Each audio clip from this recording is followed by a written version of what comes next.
တူတာဓမ္မမိတ်ဆွေများအားလုံးမင်္ဂလာပါရှင်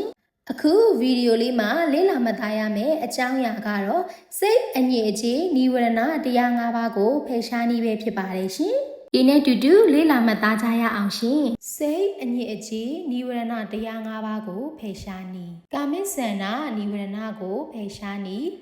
၁အာတုဘနမိတ်ယူရမည်၂အာတုဘဘာဝနာပွားရမည်၃အိန္ဒြေကိုထိမ့်သိမ်းစောင့်ရှောက်ရမည်၄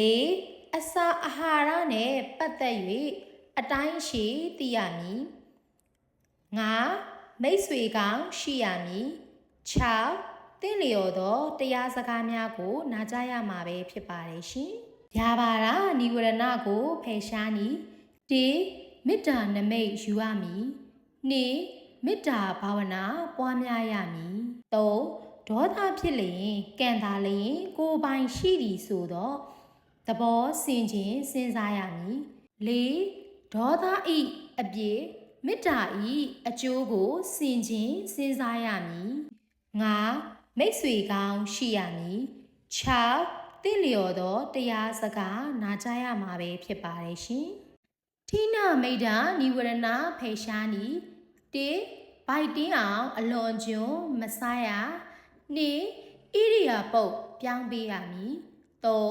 အလင်းရောင်ကိုနှလုံးသွင်းပေးရမည်၄အစာအုပ်အခန်းအပြင်ထွက်ပေးပါ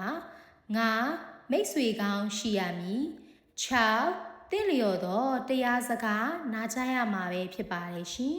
ကျမယေဒနာကြီးပါရှင်နောက်ထပ်ကြံရှိနေတဲ့နိဝရဏနှစ်ပါးဖယ်ရှားနည်းကိုတော့နောက်ဗီဒီယိုလေးမှာပြပြပေးသွားပါမယ်ရှင်ဒီဗီဒီယိုလေးကဓမ္မမိတ်ဆွေတို့အတွက်အကျိုးရှိတယ်ဆိုရင် like and share လေးလုပ်ပေးသွားကြပါအောင်ရှင်